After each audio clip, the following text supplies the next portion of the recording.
The K136 Kooryong MLRS is South Korea's first indigenous MLRS system that was first fielded by the Republic of Korea Army in the late 1980s. The concept was taken from Cold War-era small-caliber MLRS systems used by the Soviet Union as well as North Korea. There are two types of K136 inches service with the Republic of Korea Army, the standard K136, and the updated and improved K136A1. It is yet to be known which model will the Philippine Army receive, the newer K136A1, which uses stainless steel tubes instead of normal carbon steel that is prone to rusting. The rocket system consists of 36 tubes each, and is mounted on a Kia KM500 Series 6x6 5-ton cargo truck which is in service with the PA and PMC. The system fires two types of rockets, the standard K-30 rocket with an effective range of up to 22 kilometers, and the longer K-33 rocket with an effective range of up to 30 kilometers. Both rockets are unguided,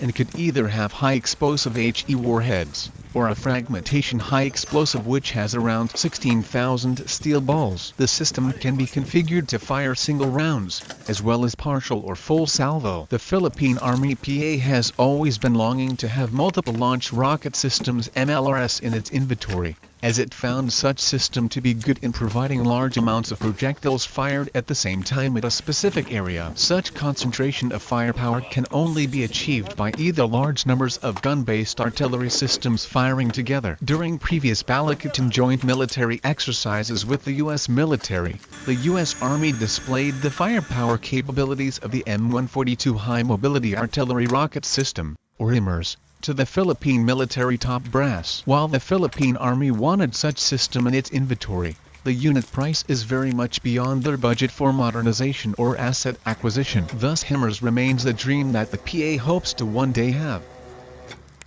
Aside from the HIMARS, numerous groups, either defense companies or government-supported groups, have expressed interest to supply the Philippine Army and also the Philippine Marine Corps PMC with an MLRS system. Several systems were given consideration by these armed services, and has actually found two offers to be very promising and might be considered should the PA and or PMC have the means to acquire them. After the Philippine Army and the Philippine Navy submitted their proposed budgets for the Horizon 2 phase of the revised AFP modernization program, both services didn't get the budget they were expecting and deserved, and both services have no choice but to temporarily remove the MLRS requirements from both services' Horizon 2 phase acquisition plans. Thus the Philippine Army was left with no choice to find other means to be able to acquire even a basic MLRS system. This is for them to learn firsthand the use of such system and incorporate it to their doctrines and development as a modern land force.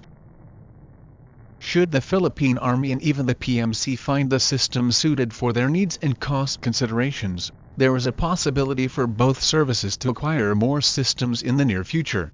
There was no specifics provided if when can these rocket systems be transferred to the Philippine Army, but due to its simplicity compared to the transfer of the Pohang-class corvette ROKS Chungju to the Philippine Navy, it also appears that funding for any costs related to the transfer are not part of the Horizon 2 phases funding program, and it is possible that the Philippine Army would shoulder the expenses using its own annual funding, or a separate fund will be used. The costs to be coming from transporting the vehicles from South Korea to the Philippines, acquisition of spare parts, repair and refurbishing works as needed, and acquisition of 130mm rocket ammunition. While these are donated, it doesn't mean the Philippines won't spend anything. The received confirmation that the Philippine Army already completed their inspection and evaluation of the K136 Kooryong MLRS that the Ministry of Defense of the Republic of Korea is willing to donate. Based on information we received, the Philippine Army was satisfied with the units that will be provided. They also completed their evaluation of the MLRS purpose, the capability of the Philippine Army to acquire the ammunition, spare parts, and logistics support for the type, and in determining what capabilities it would be adding to the Philippine Army. This means the next step for this deal to push forward is for the Philippine Army to secure funding for the transfer of the MLRS, which would require paying for the minor repair works, transportation from Korea to the Philippines, and purchasing the required ammunition from South Korean ammo suppliers or manufacturers.